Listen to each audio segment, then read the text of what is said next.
Okay, good evening, everyone, and good evening, Lalit. So, Good evening, sir.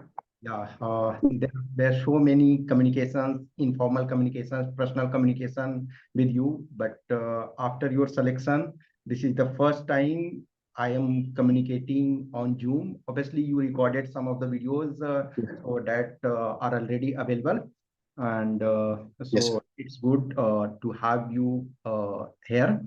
सी मैं Yes, sir. कुछ आपसे question पूछूंगा related to आप Yes, sir. अपने experiences और सारी चीजों को डिस्कस Yes, करोगे। तो yes, जैसे sir. कि हमने आप लोग को कैंडिडेट्स जो भी इस वीडियो को देखोगे उनको आप ऑलरेडी बता दिया हूँ कि ललित कंटिन्यूअसली 2019 से 2022 तक सारे रिटेन क्वालिफाई किए हुए थे और एवरी टाइम एक्सेप्ट 2020 ही scored every time more than 100 marks 103 108 111 and just in 2020 99 marks. So चलो मैं आज पेपर 2 पर स्पेसिफिकली मैं डिस्कस करूंगा और जो अदर कंपोनेंट्स है जैसे 23 के जो इंटरव्यू वाले कैंडिडेट्स हैं तो इंटरव्यू वाले पार्ट्स हैं कभी मैं बाद में लेटर डिस्कस करूंगा सिंस अभी डीएफ भी नहीं Yes. आया ये सारी। तो सबसे पहले ललित एक जो आपका जो कंसिस्टेंट परफॉर्मेंस पेपर 2 में एटलीस्ट रहा है तो उसका सीक्रेट क्या है? सर एक्चुअली स्पेसिफिकली मैंने कभी भी पेपर 2 के लिए तैयारी की नहीं है ऐसे एज सच सीएपीएफ के लिए भी तैयारी नहीं की है but since I was preparing for civil services and my essay scores have been good in that तो इस वजह से writing comes naturally to me थोड़ा सा इंग्लिश में भी कमांड मुझे अच्छा लगता है इस वजह से पेपर 2 की परफॉर्मेंसेस मैंने एक्चुअली किसी भी प्रकार की कोई भी फॉर्मल इसके लिए तैयारी नहीं की थी पेपर 2 के लिए but one thing that I make sure is कि I complete the paper and I do it in certain way कि कंप्लीट हो जाता है and there are a few ways मतलब कि I'll make videos about that also how I write essays how I put certain facts and figures in reports so that way it goes. Okay. You are Yes. right from your own point of view, but here I would like to say something कि कुछ candidates already आपने 2 times CSC का mains दिया हुआ है, कुछ वो candidates हैं जो 4 टाइम्स सीएससी का मेंस दिए हुए हैं, 3 टाइम्स दिए हुए हैं। कुछ उन कैंडिडेट्स का ऑब्जर्वेशन था कि ठीक है सीएससी की प्रिपरेशन अपनी जगह सही है, वो हमें एक मिनिमम लेवल में ला देता है जहां हम 80 प्लस मार्क्स इजिली स्कोर करते हैं, लेकिन जब हम 100 प्लस जाते हैं 110 जाते हैं तो डायरेक्टली हम ये नहीं कर सकते हैं कि सिर्फ सीएससी ने हमें हेल्प किया। सो वो जो 20 मार्क्स का मार्जिन है क्योंकि बहुत कुछ ऐसे कैंडिडेट्स हैं जो ऑलरेडी 80 प्लस मार्क्स लाए सीएससी मेंस लिखने के बावजूद 100 को नहीं टच कर पाए और उनका ये शिकायत था कि सर हमने सीएससी को थोड़ा ये दिया कि मैं सीएससी का मेंस लिखे हुए हूँ मल्टीपल टाइम तो वो एक जो गैप होता और आप ललित इससे बेटर आपसे बेटर कोई नहीं जान सकता है कि 3 मार्क्स 4 मार्क्स का क्या इंपॉर्टेंस होता है किसी भी एक Yes, कंपोनेंट sir, में। absolutely. तो ये Yes, जो sir. 20 मार्क्स का सपोज गैप है तो उसको हम कैसे फिल करें? सर इन पेपर 2 जो 20 मार्क्स का गैप है मेरे हिसाब से सबसे ज्यादा वो उसको हम पाट सकते हैं ब्रिज कर सकते हैं 3 चीजों में फर्स्ट वन इज ग्रामर कि usually people who are preparing for civil services state PCS वो ग्रामर को इतना सीरियसली नहीं लेते हैं तो अगर आप वहां पे कंसिस्टेंटली 20 प्लस स्कोर कर पाते हैं तो आपका एक 6-7 मार्क्स का गैप बन जाएगा people who are scoring 80s in paper 2 will get 14-15 in grammar part लेकिन वहीं अगर आप 21-22 नंबर लेकर के आ रहे हैं तो 6-7 मार्क्स का सीधा इंक्रीमेंट वहां पे होता है दूसरा जो मुझे लगता है sir that is about arguments की आर्ग्यूमेंट के जो डिमांड ऑफ द क्वेश्चन है people actually fail to understand that और उस वजह से भी शायद ये नहीं चल पा रहा है मैंने आज तक चारों बार जब भी मैंने पेपर लिखा है तो मेरा format it has been unique मैं आपको हमेशा कहता हूँ मैं दूसरों की तरह मतलब I do not right in paragraphs I do not right in anything like that मेरा सिंपल सा होता है put a line in between the page I right four one side and I right against one side और 4 में मेरा जो point होता है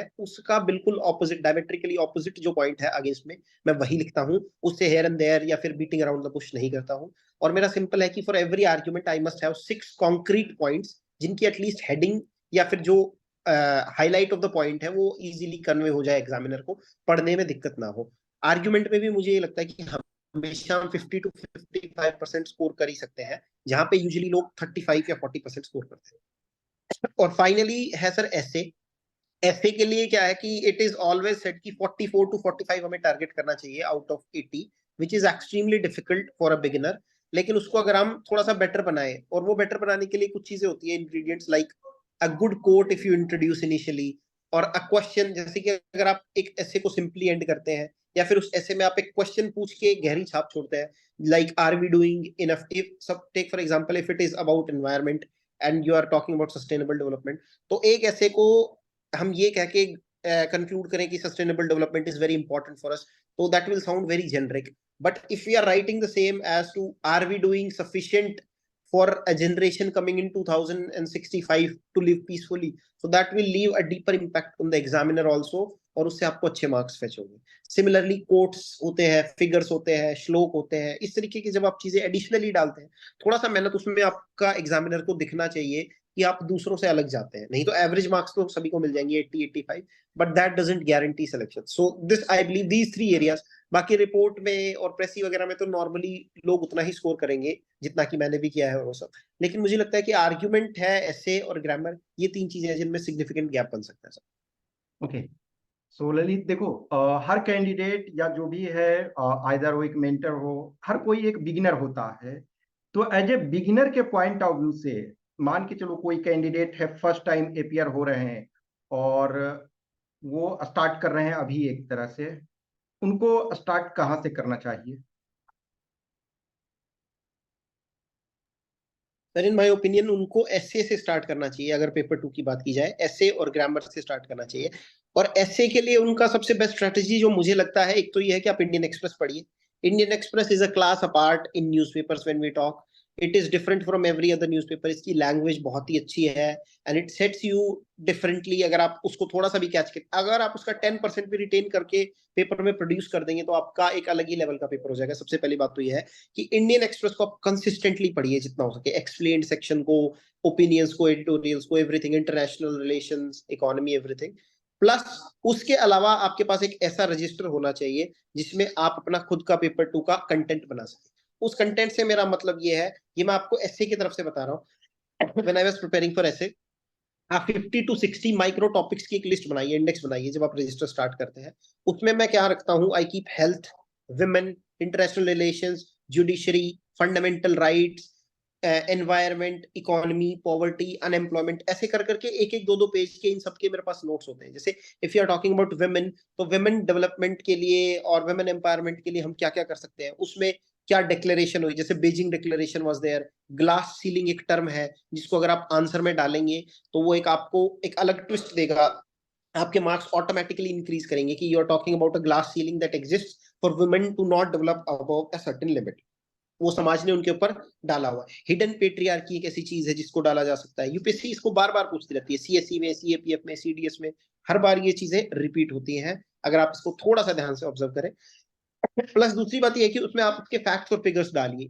जैसे लेटेस्ट इकोनॉमिक सर्वे से डाल लीजिए, हेल्थ पे we are suppose spending 1.5% of GDP, तो उस एक्सपेंडिचर को हम ऊपर कैसे लेके जा सकते हैं. किसी स्टेट का एग्जांपल लिखिए हेल्थ में, फॉर एग्जांपल राजस्थान का ले लीजिए या फिर कोई हरियाणा का ले लीजिए, कि उसमें उनके पास एक ऐसा इंश्योरेंस कवर है. या कोई इंटरनेशनल प्रैक्टिस ले लीजिए कि स्वीडन में ऐसा होता है. हालांकि स्वीडन की प्रैक्टिस हम इंडिया में इंप्लीमेंट नहीं कर सकते due to the population gap and everything, लेकिन गुड एग्जांपल्स को हम एक छोटे लेवल पे तैयार कर सकते हैं. केरला का कोई एग्जांपल, कोई भी केस स्टडी आप इस तरीके की डालिए जो आपके उस एग्जाम उस कंटेंट को दूसरों से थोड़ा अलग बनाए कि आप थोड़ा सा ज्यादा जानते हैं. तो ऐसे की एक नोटबुक इस तरीके की तैयार कीजिए कि आपके पास 50-60 टॉपिक हो, क्योंकि घूम फिर के चीजें उन्हीं में से आनी है.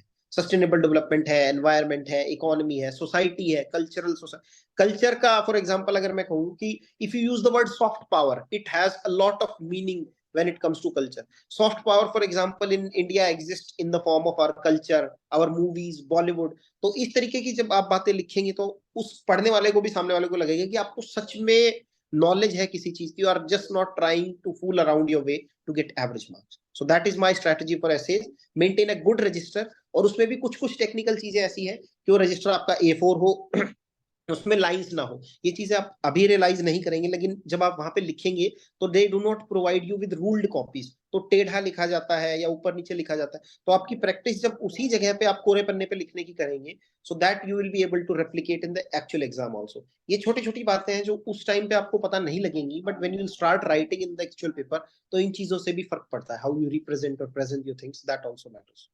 ओके ललित, जो जैसे आप ऑलरेडी बेटर किए और वो एक आपने किसी बुक को ऐसा से कंटेंट नहीं आपने अपना डेवलप किया इस जर्नी में, एक वो कंटिन्यूअस एक्युमुलेशन था। कुछ यस कैंडिडेट्स ऐसे होते हैं जिन्हें चूंकि मैं एज ए मेंटर के तौर पे एवरी टाइम आई इनकाउंटर कि कुछ ऐसे कैंडिडेट्स होते हैं कि लास्ट के 1 मंथ है, बोलते हैं सर नोट्स दे दीजिए या गाइड दे दीजिए या जो भी है। आपको क्या लगता है कि बुक इम्पॉर्टेंट है कि हम पेपर 2 को किसी बुक से कर सकें? सर, मुझे ऐसा नहीं लगता कि पेपर 2 को हम किसी बुक से कर सकते हैं, कोई भी कोचिंग का मटेरियल या इस तरीके से। क्योंकि मेरी जो नॉलेज है, for example, that has come because I have read a lot of books. I have read Swami Vivekananda, I have also read Mahatma Gandhi, Discovery of India, और say any other autobiographies of cricketers, और लेट्स से पॉलिटिशियंस, मूवीज देख करके। सो वो अलग अलग जगह से एकत्रित किया हुआ ज्ञान है जो मैं वहां पे प्रोड्यूस कर पाता हूँ। तो इस तरीके का आपको अगर मान लीजिए मिल भी जाता है cooked material, so it won't be retained with you for very long. हाँ, 1 1.5 महीना अगर आपके पास पेपर का है तो फिर उस टाइम पे आप ऐसा तो नहीं कर सकते कि फिलोसफी की अलग से बुक्स पढ़ेंगे या इस तरीके से। So that practice is applicable when very less time is left. पर अगर आप अभी शुरू कर रहे हैं तो इट वुड बी बेटर कि आप ज्यादा से ज्यादा किताबें पढ़ें, या अगर आप उन किताबों को नहीं पढ़ पा रहे तो कम से कम उसमें से सेलेक्टिव कंटेंट अपने लिए लिख के रख लें जो बाद में आपके काम आए। ओके ओके, जैसे एक हमेशा मीन्स एवरी ईयर ऐसा होगा, जैसे फॉर एग्जांपल मैं चीज़ों को बेसिक से स्टार्ट करना चाहता हूँ करता हूँ, तो शुरू में कैंडिडेट इंटरेस्टेड नहीं होते हैं। जब लास्ट यस। जैसे जैसे टाइम आता जाएगा, जैसे फॉर एग्जांपल टेस्ट भी लिखने के लिए, तो मैं इस ढंग से टेस्ट को डिजाइन करता हूँ कि कैंडिडेट को सफिशियंट टाइम मिल जाए कि वो प्रैक्टिस करें। कुछ ऐसे कैंडिडेट्स होते हैं कि लास्ट मोमेंट पे सोचते हैं कि मैं 2 टेस्ट लिख लूँ, 4 टेस्ट लिख लूँ और हमें उससे फायदा हो जाएगा। ऑब्वियसली ये मैं हमेशा बोलता हूँ कि ये यदि फायदा इतना होता कि 1 मंथ में कोई 5 टेस्ट लिख लिया होता, तो फिर किसी को मेहनत करने की जरूरत ही नहीं होती। और दिस इज नॉट अबाउट कि just passing the examination, it is not the academic examination, it is about the real journey, और you are fighting with the best brain of India, you can say. We are not knowing ना कि who is the competitor of mine. For example जैसे आप Delhi university से पढ़े हुए हो, या कुछ ऐसे कैंडिडेट हैं, मैं जैसे स्टूडेंट्स का देखता हूँ, कुछ हैं 99% मार्क्स वाले भी मैं कैंडिडेट को देखता हूँ, कुछ उसी में फाइट कर रहे हैं 50% वाले, 49% वाले भी। तो ये जो शॉर्ट टर्म गोल और लॉन्ग टर्म गोल, तो as a candidate, as a aspirant, आज obviously you perform every time better. Unfortunate, sometime that happened कि you took third attempt, you cleared in third attempt. लेकिन एक जैसे एक standard है, तो कितने टाइम मिनिमम चाहिए इस एग्जाम को क्रैक करने के लिए, seeing the nature, changing nature of the exam, toughness, question paper and all aspects? Sir, as far as I am concern, मैंने जितना इस एग्जाम को ऑब्जर्व किया है, CSC prelims and this exam, these are actually more or less getting on the same level nowadays. पहले क्या होता था कि सीएपीएफ में उतना कंपटीशन मुझे नहीं लगता था। I have written these 4 papers, और मैंने 23 का भी पेपर अटेम्प्ट किया। तो मैं आपको बताऊं, I have also scored 170 plus in certain paper in 22, I guess 160 plus तो डेफिनेटली आए Yes, हैं। लेकिन 166, इस बार का अगर your मैं was पेपर देखूं, 166 plus, yeah, 22. yes sir, yes sir, yes sir. So if I were to attempt this year's paper, that is this is 2023's paper. So जब मैंने उसको real time में attempt किया, so my score was 144, which is the lowest that I have ever scored in all those 4-5 attempts.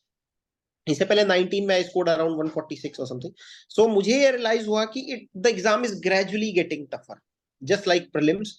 उन्होंने level को बहुत बढ़ा दिया है, be it mathematics, reasoning, history, polity, इस तरीके से उन क्वेश्चंस को पूछ रहे हैं, अप्लाइड होते जा रहे हैं वो, कि it is no longer available in standard books कि आप उनको पढ़ें या उनका रट्टा लगाए और इस तरीके से हो जाए।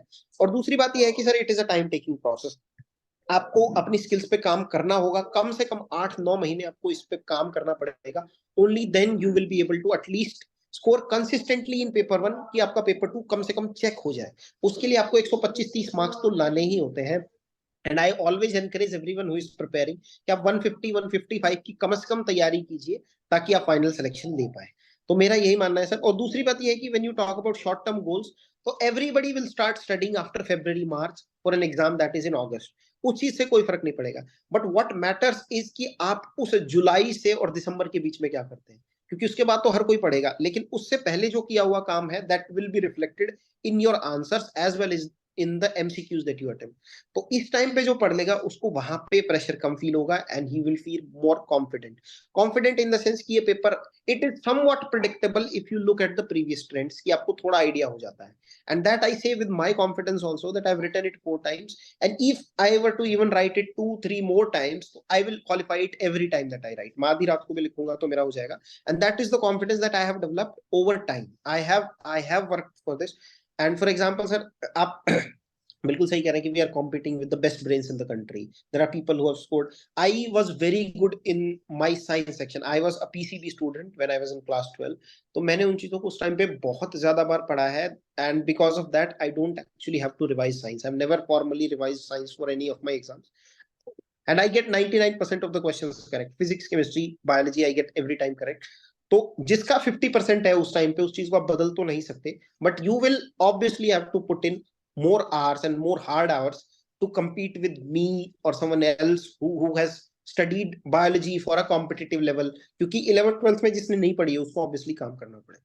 so that goes for this exam sir। 8-9 महीने कम से कम चाहिए। जैसे फॉर एग्जांपल मैं जो भी मेंटरशिप कैंडिडेट्स को या जो भी करता हूँ, तो मैं ये कोशिश करता हूँ अभी कि more focus should be on thought at this time at least.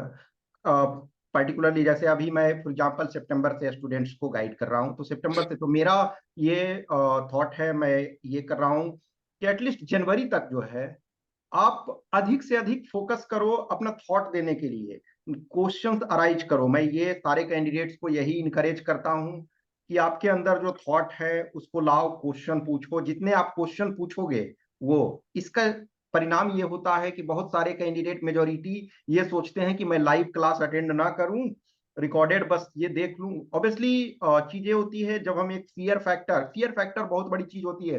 ऐसा नहीं है कि आज मैं ये कर रहा हूं। I remember also my on childhood कि जब बचपन में कोई भी फैमिली में आ जाते थे और वो क्वेश्चन पूछते थे, तो वो लगता था कि एक बहुत बड़ा चैलेंजिंग काम है, मैं उनके सामने नहीं आऊं। और this fear is still at this time for many aspirants. So जो ये क्यूरियोसिटी होता है क्वेश्चंस, खास करके जब हम यूपीएससी एग्जाम को देखते हैं, it is not about mere cramming the facts, it is the things की you have to think, you have to ponder over that and all. So इस संबंध में जो क्रिटिकल थिंकिंग है, खास करके हम जब पेपर 2, हम चूंकि ये सेशन मेनली पेपर 2 के पॉइंट ऑफ व्यू से रख रहे हैं, तो पेपर 2 में आपका क्रिटिकल थिंकिंग, क्वेश्चन आस्किंग, इन सब का रोल क्या है? Sir thinking actually plays a very big part। आप किसी भी टॉपिक को पढ़ेंगे and you just start generalising about it, और या आप उसको पढ़ते ही, जैसे for example if I see any topic like internal security is the backbone of India, तो अगर मैं सिर्फ इंटरनल सिक्योरिटी पढ़ के ही उसके बारे में जो मुझे पता है वो लिखना शुरू कर दूंगा, तो that is not critical thinking. Here for example if we are taking this example, internal security is the backbone of India, so I have to address that part कि ये बैकबोन है। So my argument should be supporting that part by facts, by figures, कि ऐसा क्यों जरूरी है। अगर internal security हमारे पास नहीं होगी तो हम एक्सटर्नल बॉर्डर्स को भी अच्छे से गार्ड नहीं कर पाएंगे। So this is important that you understand the crux और the demand of the question, that is what I say. और उसके लिए आपको एक थिंकिंग डेवलप करनी पड़ेगी that as soon as you read the topic of the essay or any argument or any report, तो आपका दिमाग इस तरीके से चलना चाहिए that you make multiple dimensions out of it। ऐसा होगा तो क्या होगा, ऐसा नहीं होगा तो क्या होगा, ऐसा क्यों होगा, ऐसा क्यों नहीं होगा। when you start thinking like that, why, when, how, where, all these kind of words, when you ask yourself about a particular topic, you will get a lot of content जो आपको एक अच्छे मैनर में पिरोना होता है उसके बाद, कि this paragraph is addressing this part, this paragraph is addressing this part। उस तरीके से when you start writing, तो वो थिंकिंग, और उस थिंकिंग में आप दूसरे थिंकर्स को भी लेके आइए, जैसे for example Greek thinkers, Indian thinkers. So this you have to develop over time. कम से कम 2 महीने इस चीज को दीजिए। Okay, some time back, I think 4-5 years back, there was an article in the newspaper, I think related to Mark Twain. So it was written, I have 6 honest servants, what, when, why, how, etc. And I sent them east, I sent them west, I sent them south, and I sent them north. And that was the things I cleared a lot of concepts and all. So obviously this is the things. और बहुत सारे जैसे live session या आप जिससे भी जुड़ते हो, जो भी एस्पिरेंट्स हो, जो भी इसको देखोगे, जब भी कोई आज देखोगे, कोई कल देखोगे, कोई हो सकता है 3 मंथ्स बाद देखोगे, जब भी इस चीज को आप जो भी कैंडिडेट्स होते हैं किसी मेंटर सिलेक्शन, एक चीज ध्यान रखो कि कोई 5 रैंक लाया, 6 रैंक लाया, 10th रैंक लाया, ये उसकी अपनी मेहनत है, ये उसका अपना सिचुएशन है उसके। तो आप अपने अनुसार देखो, लेकिन आपके अंदर क्यूरियोसिटी जो है वो होना चाहिए। Okay, yes Pradyumna, you can ask question directly. If you have any question you can ask. Hello, good evening sir and good evening Lalit भाई। मेरा पहला क्वेश्चन ये है कि जब हम एसे को अप्रोच करते हैं तो काफी लोग का अलग अलग व्यू होता है कि उसको जो इंग्लिश को काफी सिंपल में रखो ताकि एग्जामिनर जो चेकर है उसको आराम से समझ में आए। काफी लोग बोलते हैं कि उसके वोकाबुलरी पे फोकस को, ताकि वो एक अच्छा इंप्रेशन दे एग्जामिनर को। तो इसमें आपकी क्या थिंकिंग है, आप कैसे अप्रोच करते हैं इस चीज को? हेलो प्रद्युम्न, मेरा जो मानना है वो ये है कि वहाँ के जो एग्जामिनर है दे आर वेरी कॉम्पिटेंट। आप जो अपनी सबसे अच्छी इंग्लिश लिखेंगे वो उनके लिए एवरेज ही होगी, because they are very very good professors of reputed universities. तो मैं ऐसा कभी भी नहीं कहूंगा कि आप बहुत ज्यादा सिंपल और ल्यूसिड वे में लिखें। थोड़ा सा कॉम्प्लेक्सिटी नहीं कह सकते उसको, थोड़ा सा मतलब beautiful words you have to use. जैसे for example, instead of saying that you are very tired, you can say you're exhausted. Very happy की जगह आप लिख सकते हैं कि you are feeling overjoyed. So it's the words also, that matter sometimes, कि आप उसका स्टार्ट कैसे करते हैं। जैसे कि अगर कोई भी एग्जांपल है किसी भी चीज का, आप मुझे दीजिए कि if you are writing an essay suppose on hard work, so if you are starting it with like hard work is very important या इस तरीके से, तो बहुत ही मंडेन सा लगता है, बहुत सिंपल सा लगता है, उसमें आपको 10 में से 4 मार्क्स ही वो देगा। लेकिन अगर इसकी जगह मैं ये लिख दूं कि as Sachin Tendulkar argues in his autobiography playing it my way that I was ready to practice even when I was 39 years old and at the peak of my career, तो वो उस एग्जामिनर के लिए बहुत इंटरेस्टिंग बन जाएगा कि मुझे इसको पढ़ के मजा आया, कि इसको इस चीज के बारे में पता है, he has read that particular book, उसकी लैंग्वेज उस तरीके की है और उसने उसको नरेट अपने शब्दों में मेरे लिए किया है। तो इस तरीके से आई ऑलवेज से कि start sets the essay for you. जब आप मेरे सैंपल एसेज देखेंगे तो आपको पता लगेगा कि I always tend to be unique on that. Book के कोट से स्टार्ट किया, या स्टोरी से किया, या किसी फैक्ट फिगर से किया। मैं बहुत ज्यादा जनरलाइज्ड स्टार्ट किसी भी एसे को देने के फेवर में नहीं। I hope your question is clear. Okay, all other candidates, already मैंने ललित के कुछ एसेज, इनफैक्ट जब ये सेलेक्ट नहीं हुए थे तब भी मैंने ऑब्वियसली इनका कुछ ऐसे में मैंने नेम नहीं बताया था, बट ये मैंने बताया था कि obviously he will get selection sooner or later. Same situation for example Shubham के लिए भी सेम मैंने बोला था कि इनका सिलेक्शन होगा। देखो, कुछ कैंडिडेट एज ए मेंटोर के तौर पे मुझे ये पता होता है कि किसी कैंडिडेट का, अब किसी का सिलेक्शन ना होता है वो अनफॉर्चुनेट रीजन से हो सकता है। अब किसी का फिजिकल में बाहर हो जाए, मेडिकल में बाहर हो जाए, या 2 मार्क्स से बाहर हो जाए, वो अलग चीजें हैं। लेकिन ये मुझे पता होता है कि हाँ इस कैंडिडेट का, तो इनका आप देख सकते हो, मैंने ऑलरेडी इनके सिलेक्शन के पहले भी कुछ दिया हुआ है। Okay, yes Pradyumna, you have any further question you can ask.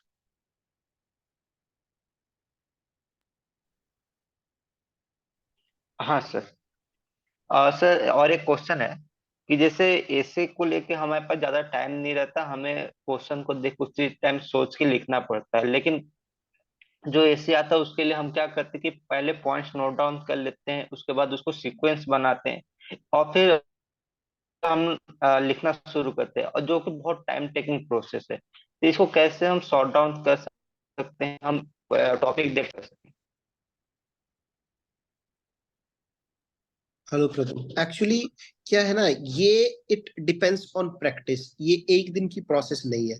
जितना ज्यादा आप लिखेंगे, जितना ज्यादा आप प्रैक्टिस करेंगे, it will get easier. It actually gets easier every passing day if you continue to put in hard work.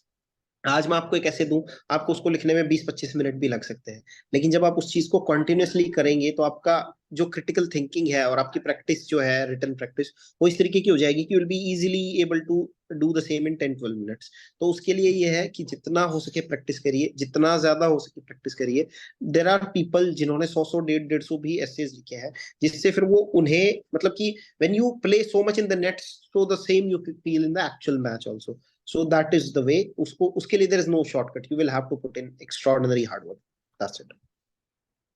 Okay Lalit, as a आपने मान के चलो कि प्रैक्टिस करते रहे, लेकिन हम फर्स्ट अटेम्प्ट की बात करें, क्योंकि फर्स्ट अटेम्प्ट में इट सेल्फ आपका 103 मार्क्स था, जब 2019 में आपने दिया था। तो उस टाइम आपकी प्रैक्टिस कितनी थी? अप्रोक्स आपने कितनी प्रैक्टिस किया होगा? क्योंकि देखो सेकेंड थर्ड फोर्थ अटेम्प्ट में तो आपके लिए वो that was not a difficult task, लेकिन फर्स्ट टाइम तो आपको नहीं पता होता है ना वो सारी चीजें। Sir actually first attempt is the only attempt जिसमें मैंने थोड़ा फॉर्मेट वगैरह चीजों का देखा था कि this is how I should write and all these thing. I also quite clearly remember it was one of the best feelings when I completed the paper. I just knew that I will get 100 plus at least in this paper, because उस time पे paper 2 का level भी थोड़ा सा comparatively to the last 3 years it was easier. तो मैंने उसमें देखा जैसे कि there was this argument related to homework should be completely abolished, it was asked in 2019.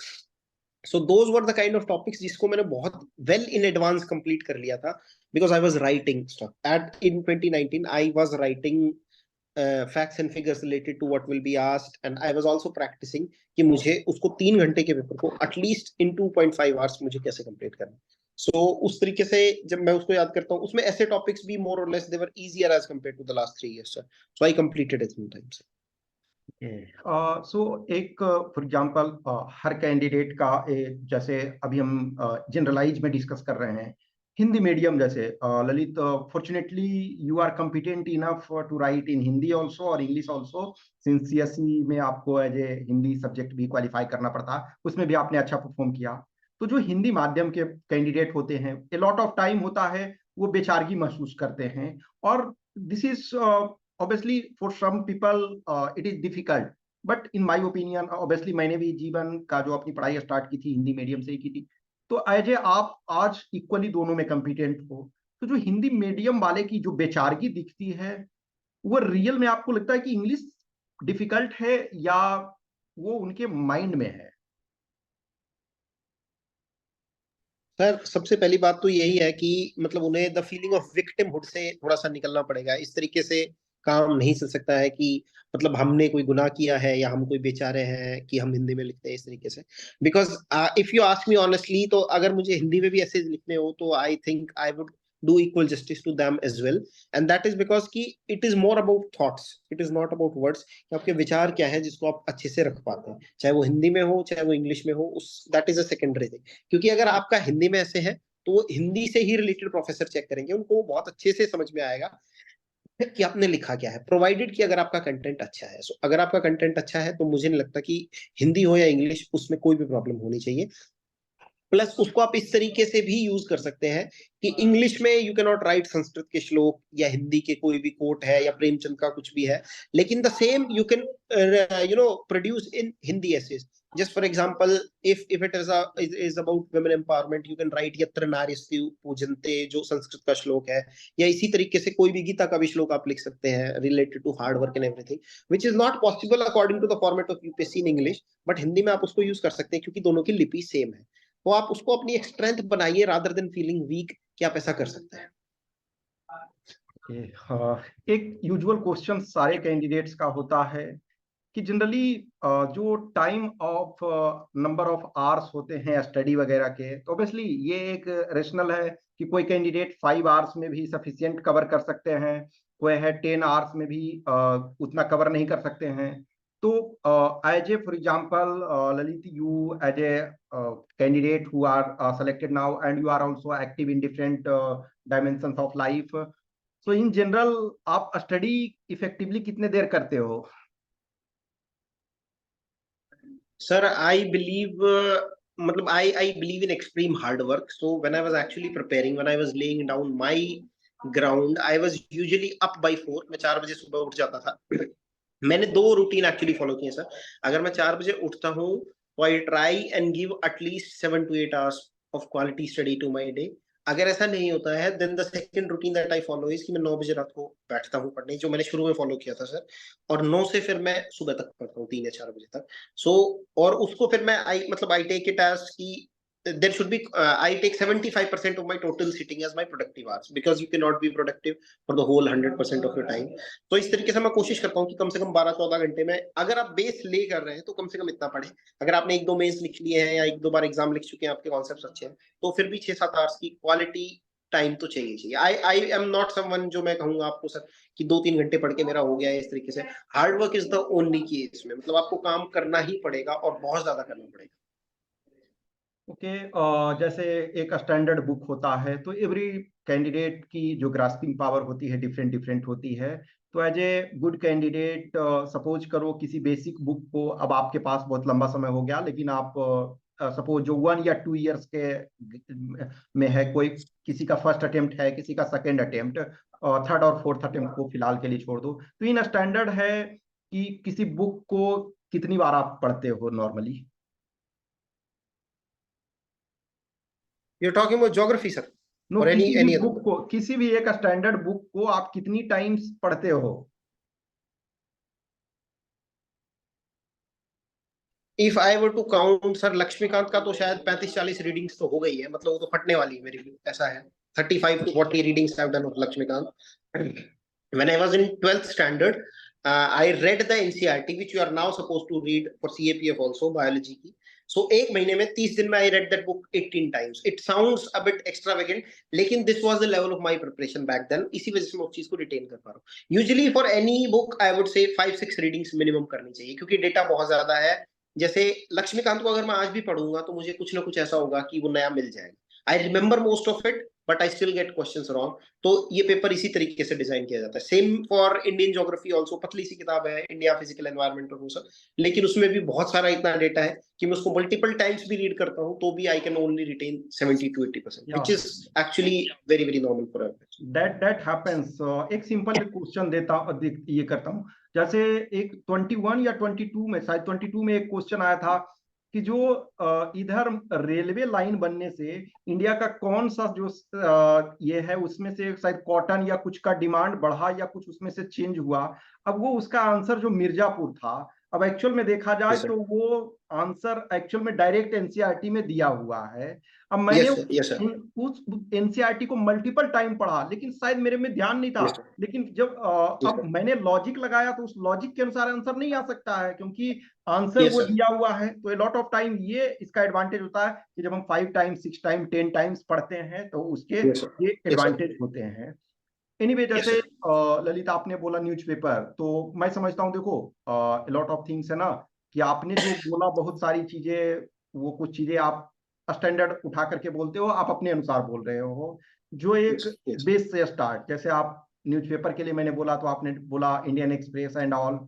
मान के चलो कोई एक बिगिनर है तो बिगिनर के पॉइंट ऑफ व्यू से चीजों को थोड़ा सा ये करो न्यूज़पेपर का। बिगिनर के लिए मैं जो सबसे ज्यादा सजेस्ट करूंगा that will B start reading explained section of Indian express, क्योंकि मैंने हिंदू और इंडियन एक्सप्रेस ही पढ़े हैं। मुझे इंडियन एक्सप्रेस लैंग्वेज वाइज और एक्सप्रेशन वाइज थोड़ा सा बेटर लगा। तो जो इंसान बिल्कुल स्टार्ट कर रहा है, who is not able to comprehend editorials, तो उनको एक्सप्लेन्ड पढ़ना चाहिए। एक्सप्लेन्ड में आपके पास हेडिंग क्या होती है, why onions are so expensive nowadays, what is a deep fake and why is it trending. वो एकदम आपको तोड़ करके उस चीज को समझाते हैं। उसमें कुछ हार्ड वर्ड्स अगर है तो you can note them down and see their meaning. लेकिन जब आप एक सेंटेंस में मान लीजिए आपको एक हार्ड वर्ड का मतलब नहीं पता, लेकिन आप उसको धीरे धीरे जब उसका सेंस बनाने लगते हैं तो एक टाइम ऐसा आता है कि आप उसको धीरे धीरे उसके भावार्थ को समझ जाते हैं। जैसे स्वामी विवेकानंद पढ़ के आते थे कि एक पेज का अगर मैं पहली पंक्ति पढ़ूं और लास्ट भी पढ़ूं तो मुझे मोर और लेस समझ में आ जाता है कि उसमें लिखा गया है। So that comes with practice की जैसे हार्ड वर्ड्स के साथ भी you will get well versed. So explained से आप स्टार्ट करिए और थोड़ा सा इंटरनेशनल रिलेशंस को भी पढ़िए कि दुनिया में जगत में क्या हो रहा है। ओके। तो इन नॉर्मल आप न्यूज़पेपर को कितना टाइम देते हो, और या आप सजेस्ट करते हो कि जो एक बिगिनर है उसे कितना टाइम देना चाहिए? 45 to 1 hour maximum, 45 minutes to 1 hour।